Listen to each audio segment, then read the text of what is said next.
Now, after a police officer was shot in our nation's capital, the Washington, D.C. chapter of Black Lives Matter is complaining about cops being treated like heroes.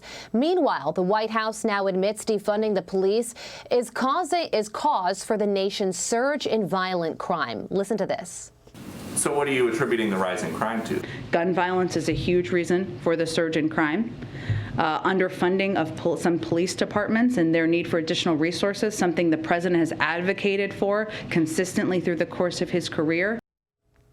Here to react, Gianno Caldwell, Fox News analyst. You know, Gianno, her comments, although artfully worded, amount to a takedown of the defund the police movement.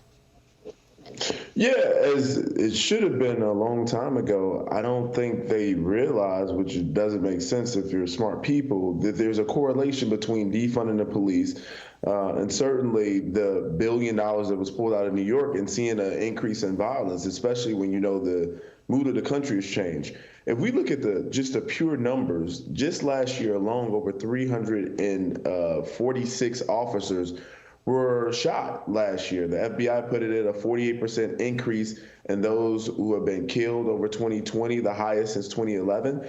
And the Black Lives Matter comments don't make any sense. It's stupid to me, in my personal opinion. I just think that anytime an officer goes and put on a uniform and they go out to risk their lives, and their family, obviously, you know, they wouldn't have someone there if they were to die. These people are heroes. You know what, Gianno, let me show that tweet real quick, and then we're going to get your reaction to it, because I want everybody to be clear about what we're talking about. So the D.C. chapter of Defund the Police posted this tweet after a string of police officers were shot in the line of duty. They say, "This is the point we've been making for months. Look at the reaction and coverage tonight. Tearjerker press conferences and proclamations of heroes coming soon.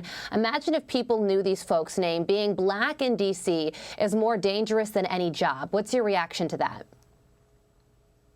Well, that part, being black in D.C. is a very prosperous place for African Americans. So that's an interesting comment. You know, I just think that this kind of stuff is divisive. It doesn't unite us. Police officers, whether they be shot in the line of duty or not, are heroes. They're putting their lives on the line for all of us. So there's no need for that kind of rhetoric. I think things like that is only dividing the country even more.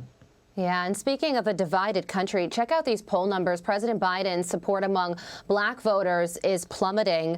In April 2021, it was at 83%. Now it's at 64%. Why the massive decrease there, Gianno? And I'm understanding that it was some reporting back in December showing that the black approval rating for Biden was at 48%. And I'm sure that number hasn't increased that much. The sentiment among African Americans is that Joe Biden campaigned making enormous promises as to what he was going to do for the African American community. And once he got into office, he did what a lot of Democratic politicians do. What my grandfather taught me about politics when I was 14, what they were doing then. They show up around Election Day, and then you don't see them until the next Election Day, until they need to call Republicans racist and claim that they're the reason that their agenda didn't pass.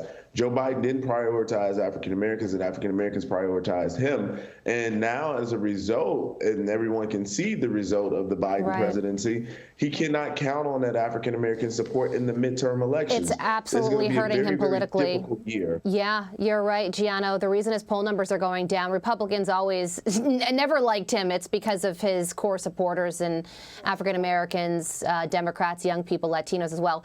Gianno Caldwell, thank you for joining us this morning. We appreciate it. Thank you for having me.